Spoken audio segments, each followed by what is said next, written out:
Se você tem uma grana e não sabe o que fazer, primeira coisa, procure aprender, porque eu tô juntando dinheiro pra gente conseguir subir e crescer de vida. O melhor investimento é você quitar suas dívidas. Quita suas dívidas primeiro, depois você vê o que você faz, sabe? Porque aí você vai ter uma grana, você vai saber quanto que sobra pra você botar aqui, botar ali, né? Então, a ideia é essa mesmo, e evitar a dívida a todo custo, de não ter dívida, no sentido de você tentar sempre juntar e comprar, em vez de comprar e ficar pagando e pagando juros e mais juros. Tem alguma dívida que é boa? Tem. Por exemplo, tem um dilema hoje em dia de alugar ou comprar casa. Eu sou a favor de comprar. Então, é uma dívida boa. Eu acho muito legal a ideia de você comprar uma casa. Primeiro, porque é tua. Cara, você não vai ser despejado, você não vai... o dono não quer mais. Você vai ter alguma coisa pra deixar pros seus filhos. Beleza, eu aluguei a vida toda, tá? Só que aí, eu acho legal a ideia de você deixar algo pros seus filhos, sabe? Tipo, não que, nossa, é extremamente necessário, mas eu prefiro deixar do que não deixar nada. Então, por exemplo, comprar uma casa, é uma dívida. Eu tenho essa dívida. É a única dívida que eu tenho, na verdade. Eu pago o financiamento da minha casa. Só que é algo que tá me proporcionando um lugar pra morar. Sabe, muitas vezes é mais barato do que um aluguel. O financiamento que eu pago é 1.100 o valor. Hoje em dia você vai procurar uma casa pra alugar, você paga 1.700, 1.800. Tem algumas pessoas, por exemplo, alguns caras podres de rico, que, tipo, eles tiveram que fazer um empréstimo pra montar o negócio deles. Tipo, foi lá no banco, vou pegar 20 pau, só que esses 20 pau não é pra eu tentar melhorar a minha situação, que eu já tô todo lascado. Não, é um empréstimo que eu vou pegar pra investir numa empresa que eu vou montar, e a empresa do cara bombou hoje, o cara é podre de rico, e não teria nada se não tivesse feito o empréstimo. Então, tem dívida boa. Pra mim, qual é o maior erro do pobre? É não saber que é pobre. Tipo, o cara é pobre, mas ele quer viver como se fosse rico. E assim, ele vai continuar sendo pobre a vida toda pra sustentar uma falsa impressão de que ele é rico. Caramba, mano, mas você é pobre, cara, não dá pra você ter o que um rico tem. Daí vem esse tipo de pensamento. Mas eu tenho que curtir a vida, tenho que curtir. Só que você tem duas opções.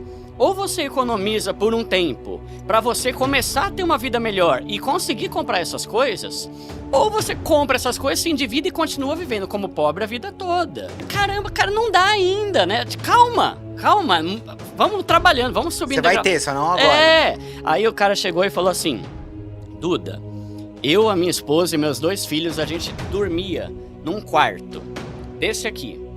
Tipo, aí ele me mostrou lá o tamanho, né? Tipo, sei lá, 3x2.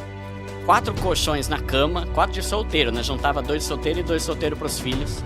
Ele morava, tipo, na comunidade mesmo, bem difícil.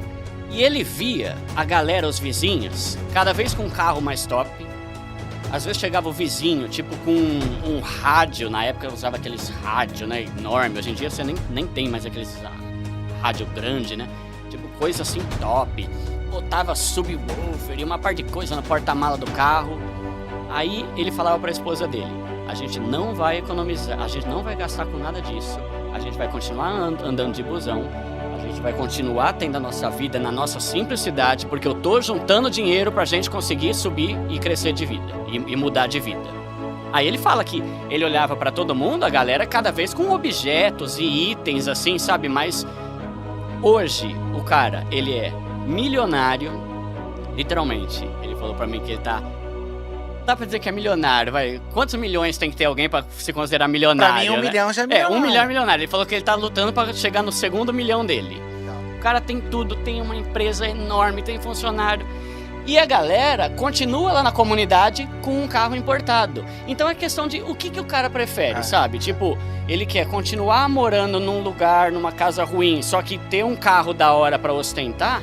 Ou ele prefere segurar as pontas, sabendo que segurando as pontas ele vai conseguir mudar de vida? Eu nunca fui pobre, lascado mesmo, sabe? A nossa casa lá, já teve um momento que meu pai ficou desempregado, a gente andava de busão, mas o que a gente fazia? A gente vivia como alguém que tá numa crise, tá vivendo numa época de crise. Aí eu pergunto, você prefere ser pobre, fingir que é rico?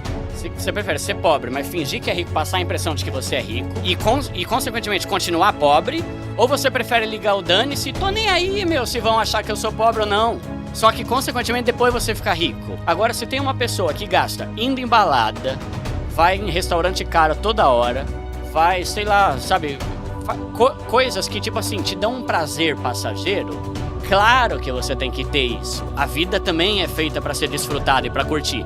Só que tem gente que só gasta nisso. Se você consegue economizar alguma coisa, pô, que bom, cara. Você consegue economizar, compra aquilo lá e o resto você junta. O ponto maior pra mim, sem dúvida nenhuma, Marco, é da nossa educação de não fazer aula de educação financeira. Eu fico 3 anos aprendendo sobre química, mano. Eu fico 3 anos aprendendo sobre física.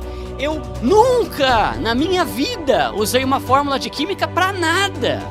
Agora, não seria mais inteligente a gente pegar as crianças? Não seria muito mais interessante, cara, a gente ensinar coisas mais cruciais, elementares ali de química, física, até biologia? Pô, é conhecimento? É legal? É, mas só que a educação financeira vai me acompanhar o resto da minha vida. Sim. Química só vai se eu virar um químico. E de cada 100 mil brasileiros, não faço ideia, mas de cada 100 mil, um vira químico. Então por que... Só que de cada 100 mil brasileiros, 100 mil vai ter que saber lidar com dinheiro, né? O importante, mano, é a gente pensar o que é custo fixo essencial. Então, por exemplo, essencial, casa. Então, se você mora de aluguel ou de financiamento, é um custo essencial, você tem que ter onde morar. Supermercado, você tem que ter o que comer.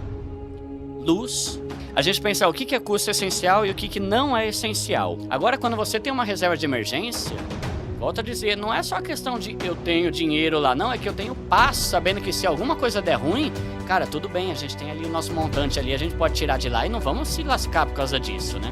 Então, quitar dívida, ter a reserva de emergência. A partir do momento que você tem sua reserva de emergência, aí você pode começar a investir. E investimentos são muitas possibilidades, né? Muitas coisas. E hoje em dia, todo mundo tá assim, mano, eu quero ganhar dinheiro, mas não quero aprender, eu quero ganhar dinheiro, né?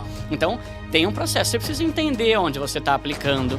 Então, uma coisa super simples, por exemplo, é você deixar seu dinheiro no Tesouro Direto. Já tem um rendimento melhor do que deixar na poupança. Se você tem uma grana e não sabe o que fazer, primeira coisa, procure aprender, porque quando você quer ganhar dinheiro sem entender o processo, provavelmente você vai se ferrar.